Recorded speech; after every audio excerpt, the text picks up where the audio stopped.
Dando sequência nos nossos estudos, vamos falar agora do processo administrativo disciplinar.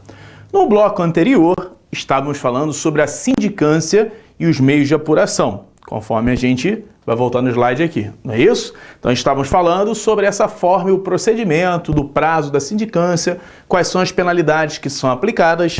A partir de agora, a gente vai começar a ver o inquérito administrativo, que vai justamente do artigo 64 ao artigo 76, beleza? E nesse artigo, nós temos a seguinte disposição. Diz lá o artigo 64. O inquérito administrativo precederá sempre a aplicação das penas de suspensão por mais de 30 dias, destituição de função, demissão e cassação de aposentadoria ou disponibilidade. Então, quando ele coloca aqui, que o processo administrativo, que é através do inquérito, então o inquérito é o processo administrativo, precederá sempre a aplicação de suas penas, é uma condição. Então, sempre que as penas forem essas aqui, suspensão maior que 30 dias, destituição, demissão e cassação, seja ela de aposentadoria ou de disponibilidade, eu sou obrigado a instaurar mediante inquérito administrativo, ou seja, um processo administrativo disciplinar, famoso PAD, beleza? O artigo 65 diz assim: a determinação de instauração de inquérito é da competência do secretário de Estado de Administração, inclusive em relação aos servidores autárquicos. Por que ele fala isso? Conforme nós já vimos lá desde a primeira aula, do Decreto-Lei 220, o seu regulamento, o Decreto 2479, o Estatuto dos Servidores, ele regulamentava inicialmente, em 1975, somente os servidores do Poder Executivo. Com a alteração constitucional e o advento da nova Constituição Federal em 1988, mais precisamente no dia 5 de outubro de 88, foi determinado a adoção do regime jurídico único, que fez com que o Estado se adequasse. E aí, a Lei Estadual 1698, de 90, estendeu a aplicação do Estatuto do Poder Executivo para os poderes Legislativo e Judiciário. Então, desde 90, adota-se o regime jurídico único no Estado do Rio de Janeiro, que é o regime jurídico estatutário.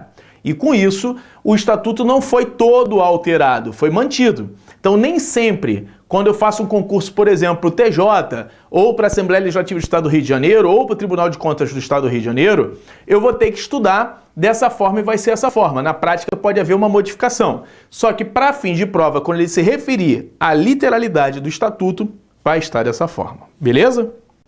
Então, vamos lá. Diz o seguinte, parágrafo único do artigo 65. Mesmo que seja outra a autoria de seu órgão competente, para apuração por meios sumários, sindicância ou mediante inquérito administrativo, de grave irregularidade que tenha ciência no serviço público, artigo 40 e 52, o secretário de Estado de Administração será sempre competente para determinar de imediato a instauração de inquérito. Inclusive, em relação aos servidores autárquicos, ou seja, de autarquias, quando chega ao seu conhecimento, independentemente de qualquer comunicação, a ocorrência de irregularidade, inobservância de deveres ou infrações de proibições funcionais em qualquer área do Poder Executivo Estadual. Então, por que ele fala do Poder Executivo Estadual e é bem enfático? Justamente porque o secretário de Administração, ele é responsável pela organização administrativa do Poder Executivo.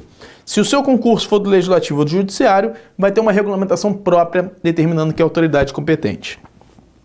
Para fins de prova, literalidade, é dessa forma que pode ser cobrado. Beleza? Artigo 66. Promoverá o inquérito uma das comissões permanentes de inquérito administrativo da Secretaria de Estado de Administração. Então, na sindicância, eu posso ter um sindicante ou uma comissão de 3, vai depender da complexidade. No processo administrativo disciplinar, no PAD, mediante inquérito, eu já tenho as CPIAs, Comissões Permanentes de Inquérito Administrativo. As pessoas já fazem isso dentro da administração. Então, qualquer uma dessas comissões será designada para que adote o procedimento de apuração desse inquérito administrativo, beleza? Lembrando-se que o inquérito administrativo é um procedimento dentro do processo administrativo disciplinar. O Decreto-Lei 220 usa muita expressão inquérito administrativo. Já o Decreto 2479 fala de processo administrativo disciplinar. Ambos estão corretos, porque o inquérito administrativo é uma das etapas do processo administrativo disciplinar, beleza? Seguindo. Artigo 320 do Decreto 2479. Fala a mesma coisa que diz o dispositivo do 220. O processo administrativo disciplinar precederá sempre a aplicação das penas. Então, repare que aqui ele fala processo administrativo disciplinar e lá ele trata do inquérito administrativo. Para efeito de prova, a gente vai tratar como sinônimo, porque o inquérito, na verdade, é uma etapa do processo administrativo disciplinar, tá? Precederá sempre a aplicação das penas de suspensão por mais de 30 dias, destituição de função, demissão, cassação de aposentadoria, jubilação ou disponibilidade, tá ok? Então nós temos aí a penalidade que é aplicada no processo administrativo disciplinar. Lá no parágrafo único do artigo 321, está escrito o seguinte, ó: excetua-se desta norma a instauração de PAD para apuração de ilícitos administrativos cuja competência é atribuída a legislação específica a outra autoridade.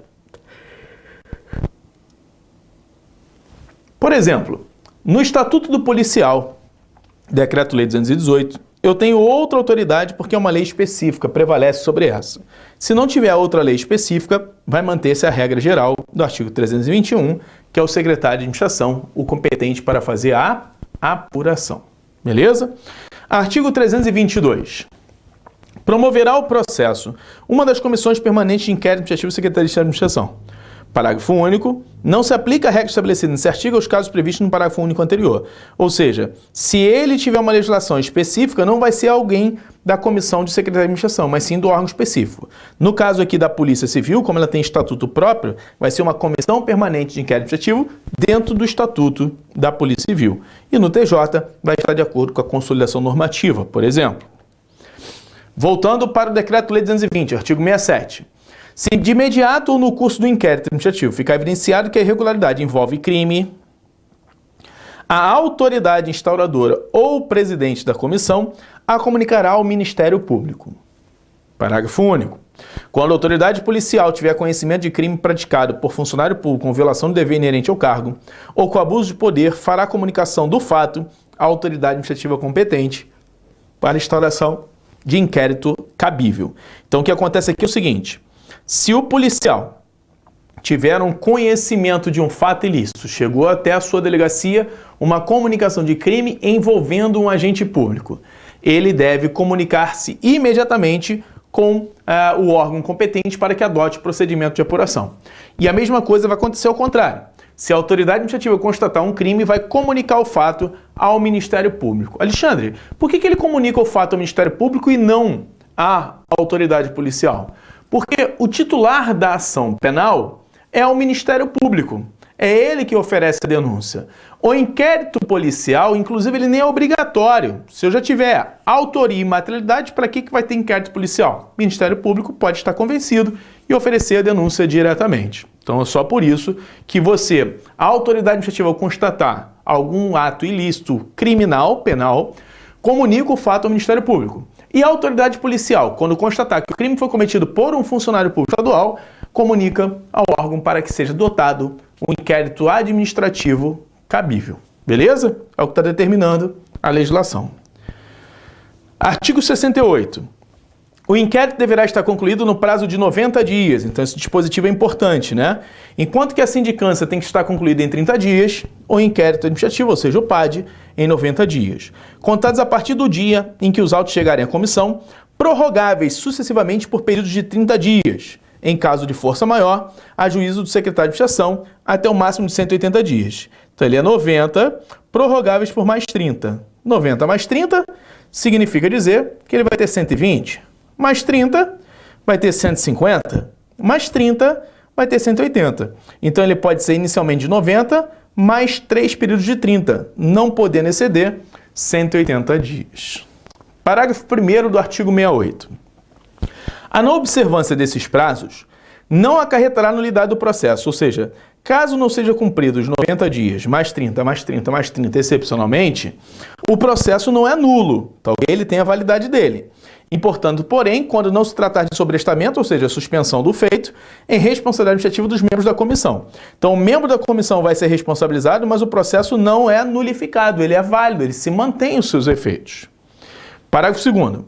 O sobrestamento de inquérito administrativo, ou seja, suspensão, só ocorrerá em caso de absoluta impossibilidade de prosseguimento, a juízo do secretário de administração, ou seja, mediante conveniência e oportunidade administrativa.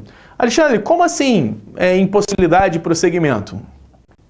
A pessoa não foi encontrada para prestar o esclarecimento, não foi conseguido produzir determinada prova, faz o sobrestamento, né?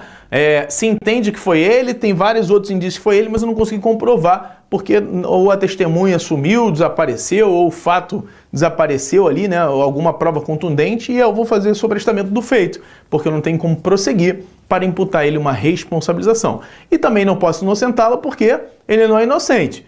Existe a prova, só que eu não estou conseguindo encontrar por algum motivo, ou um testemunha que sumiu, ou algum fato que não dê para dar continuidade. Eu posso fazer o sobrestamento desse processo administrativo. Parágrafo 3º.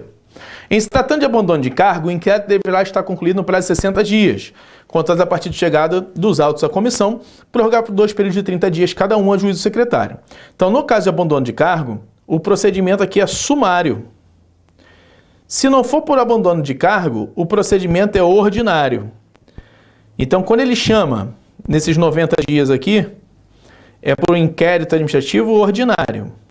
Quando ele fala de abandono de cargo, ele não vai ter esse prazo de 90 dias inicial, e sim 60, porque o procedimento ele é sumário.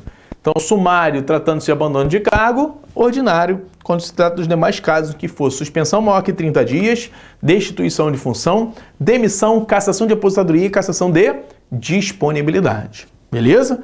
Então, o que a gente entendeu até aqui? Que o inquérito administrativo é mais complexo, com prazo maior. Algumas penalidades eu obrigo a aplicar no PAD, desde que seja suspensão maior que 30 dias e as demais punições mais graves, e as demais eu tenho a faculdade de aplicar num processo administrativo disciplinar. Beleza? Seguindo. Artigo 69. Os órgãos estaduais, sob pena de responsabilidade de seus titulares, atenderão com a máxima presteza solicitações da comissão, inclusive requisições de técnicos e peritos, devendo comunicar prontamente a impossibilidade de atendimento em caso de força maior. Então, caso haja necessidade de algum técnico ou perito para poder fazer a apuração do procedimento, tem que ser feito isso com a máxima presteza, né? Rapidez. Lá no artigo 325 diz assim: os órgãos estaduais atenderão no máximo em 7 dias, no prazo máximo de 7 dias, as solicitações das comissões permanentes de inquérito administrativo, inclusive requisições de técnicos e peritos, devendo comunicar no prazo de 48 horas a impossibilidade de atendimento no prazo estabelecido. Observe que no 220 ele não fala máximo de 7 dias e prazo de 48 horas, isso está no regulamento. Então, para eu chegar a essa conclusão, eu tenho que combinar o artigo 69 do Decreto-Lei 220, e o artigo 325 do Decreto 2479. Quando eu combino os dois, eu chego à conclusão de que a comissão, ao fazer a solicitação para requisição de técnico e perito, o órgão requisitado tem que responder no máximo em 7 dias se consegue realizar a atividade. E dentro de 48 horas se vai ser possível ou não nesses 7 fazer devidamente justificada. Então tem que haver essa combinação, muitas das vezes, do 220 com 2479, naturalmente, porque o 220 é o estatuto e o decreto 2479 é o regulamento desse estatuto. Perfeito? Por isso que é importante eu entender os dois dispositivos. Um é o estatuto e o outro é o seu regulamento. E isso não pode faltar. Beleza? Vamos lá. Seguindo. Artigo 70. Ultimada a instrução, será feita no prazo de 3 dias a citação do indiciado para a prestação de defesa no prazo de 10 dias. Então vamos lá.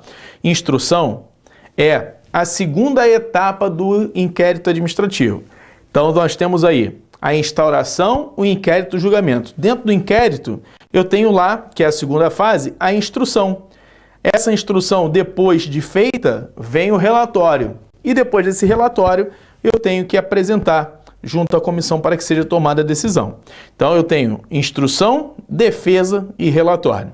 Ultimada a instrução, ou seja, acabada a instrução, dentro de 3 dias, eu vou notificar, mediante citação, o acusado para que ele apresente defesa no prazo de 10 dias. Então, até agora a gente tem a instauração, que é a primeira etapa de um processo, o inquérito administrativo, que é a segunda etapa, e o julgamento, que é a terceira. Beleza? Dentro do inquérito se subdivide em 3. A instrução, que é a busca de autoria e materialidade, a defesa e o relatório. Tá? Esse relatório é feito pela comissão. Então, terminada a instrução, que é aqui onde a gente está falando, eu tenho que citar a defesa para dentro de 3 dias ela ser citada. A partir do momento que ela é citada, tem 10 dias para apresentar a defesa. Daqui a pouco a gente vai voltar a isso para você entender. Mas aqui eu tenho 3 fases do processo administrativo disciplinar e dentro do inquérito, que é a segunda, eu tenho mais 3 fases. A instrução, a defesa e o relatório. Então eu tenho aí 3 etapas dentro do inquérito administrativo. Parágrafo 1º. Estando o indiciado em lugar incerto, não sei onde ele está desencontrado, será citado por edital no órgão oficial da imprensa do Estado por 3 dias consecutivos. Então, dentro de 3 dias eu tenho que citar, se eu não souber o endereço, mando publicar 3 vezes no Diário Oficial. E aí eu vou abrir o prazo de 10 dias após a última defesa. O prazo para a defesa será contado a partir da última publicação do edital de citação. Está no parágrafo 2º do artigo 70. Parágrafo 3º. As diligências e oitivas de testemunhas requeridas pela defesa ficarão a cargo do interessado e deverão ser concluídas no prazo de 10 dias, sob pena de perda de prova. Artigo 71. Nenhum acusado será julgado sem defesa, que poderá ser produzida em causa própria. Então ele pode autodefender-se. E o parágrafo único. Será permitido o acompanhamento do inquérito pelo funcionário acusado ou por seu defensor. Artigo 72.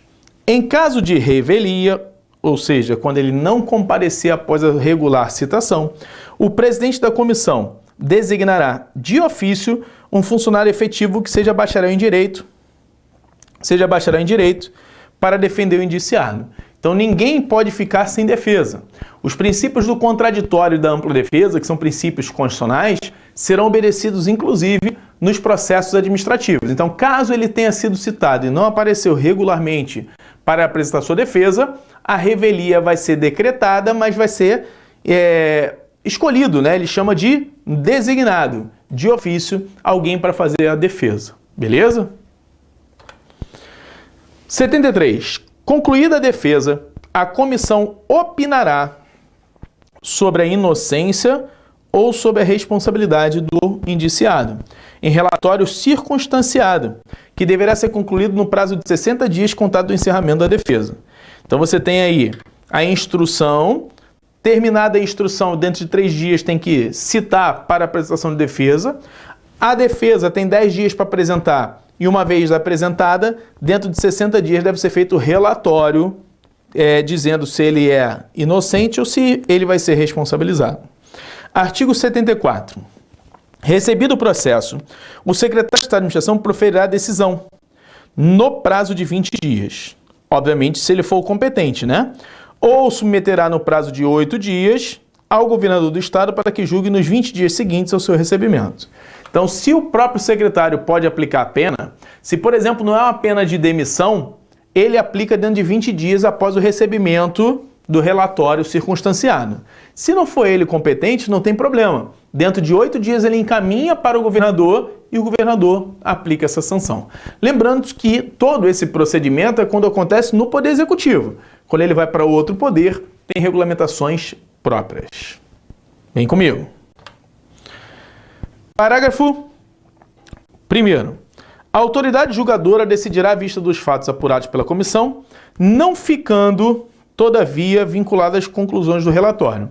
Ou seja, a autoridade competente ela não é obrigada a seguir o relatório. Se ela entender que há provas divergentes ou o relatório está contrário às provas dos autos, ela motivadamente pode decidir contrariamente. Perfeito? Então, o relatório da comissão não vincula a decisão da autoridade administrativa. Óbvio que essa autoridade administrativa tem que fundamentar muito bem sua decisão, né? Se todas as provas levam a crer que ele é culpado, como que a autoridade vai decidir dizendo que ele é inocente? Vai ficar estranho. Por isso que ele tem que motivar, para não acarretar alguma nulidade posteriormente. Parágrafo 2º. Se a autoridade julgadora entender que os fatos não foram apurados devidamente, determinará o reexame do inquérito pelo órgão competente, ou seja, devolve e manda apurar novamente.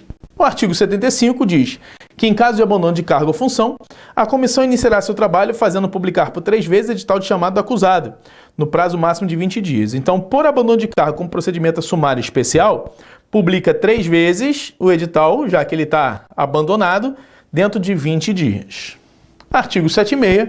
O funcionário só poderá ser exonerado a pedido após a conclusão do inquérito a que responder, do qual não resultar pena de demissão.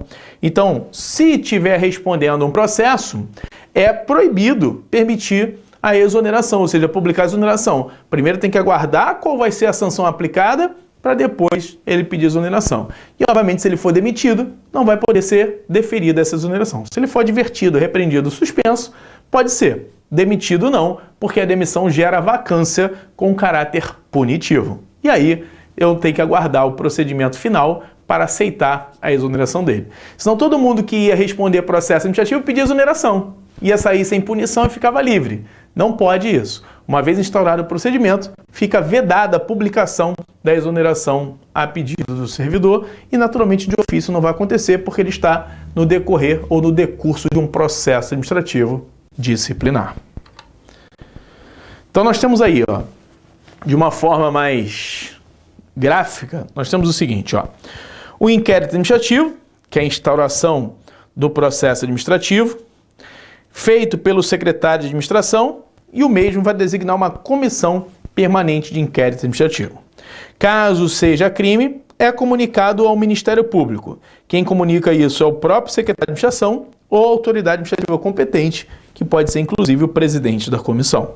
Uma vez instaurado o inquérito administrativo, é feita a instrução dele, onde se busca autoria e materialidade.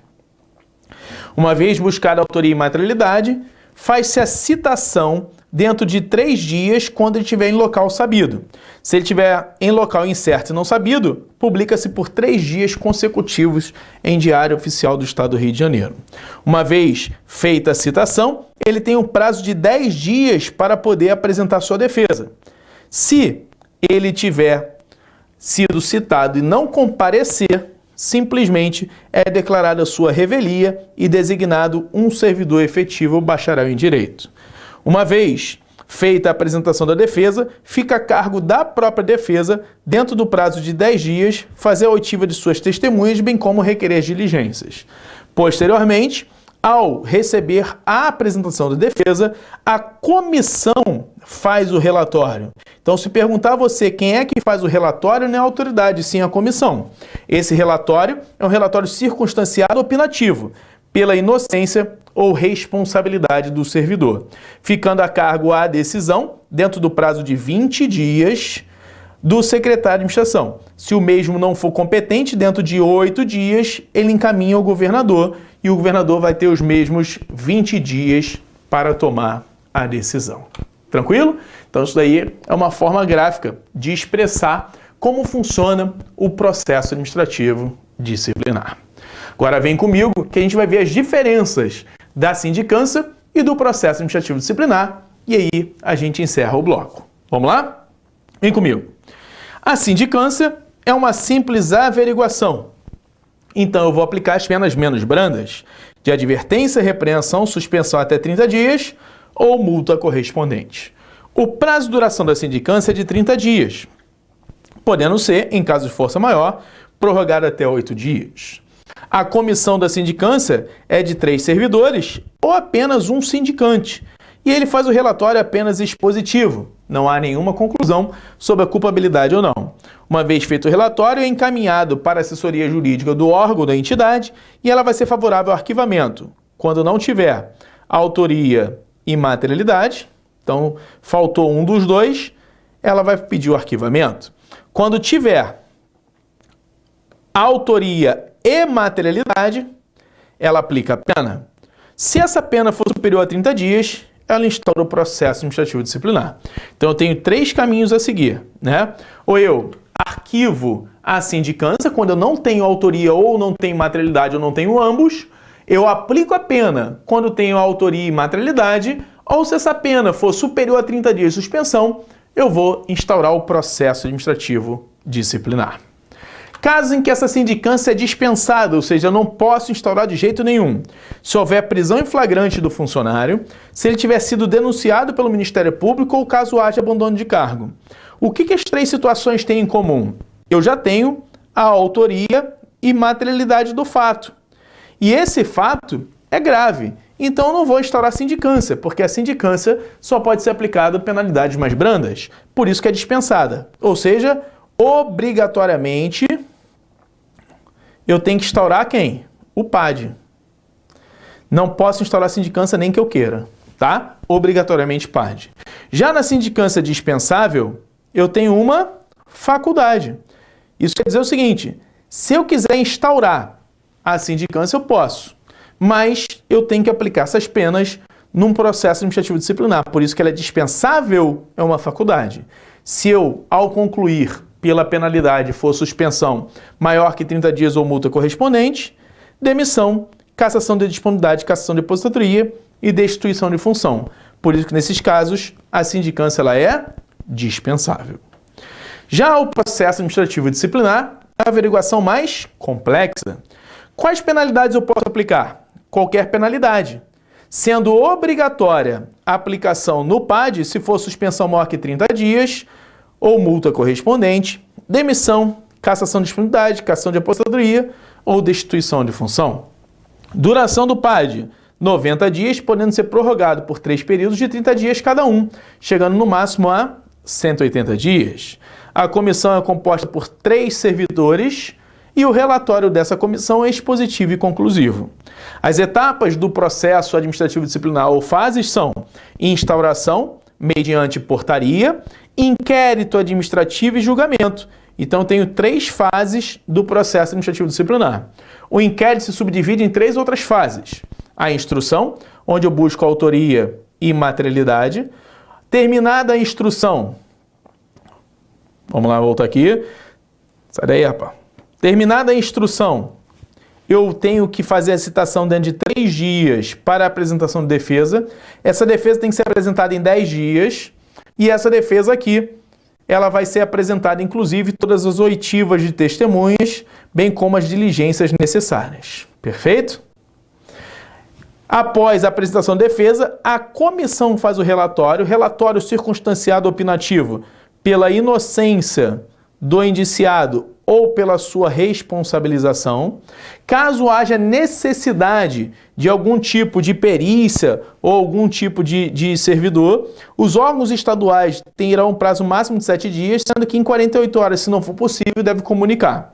Terminado esse relatório, vai para a autoridade proferir o julgamento dentro de 20 dias. Esse julgamento pode ser proferido pelo secretário de administração ou, caso ele não seja competente, deve ser instruído e encaminhado em 8 dias para o governador. Nos casos de abandono de cargo, o prazo já é diferente. Ao invés de ser 90 mais 30 mais 30, será de 60 mais 30 mais 30, totalizando no máximo 120 dias, porque eu posso até fazer a prorrogação por 2 períodos, não mais do que isso. Então isso aí é o resumo, distinguindo a sindicância do processo administrativo disciplinar. No próximo bloco, nós vamos fazer a finalização do Decreto-Lei 220 e do seu regulamento, trazendo outras disposições, como a revisão do processo e outros dispositivos menos importantes para a sua prova, mas nós vamos abordar aqui. Beleza? Te vejo no nosso último bloco do Estatuto dos Servidores e do Regulamento.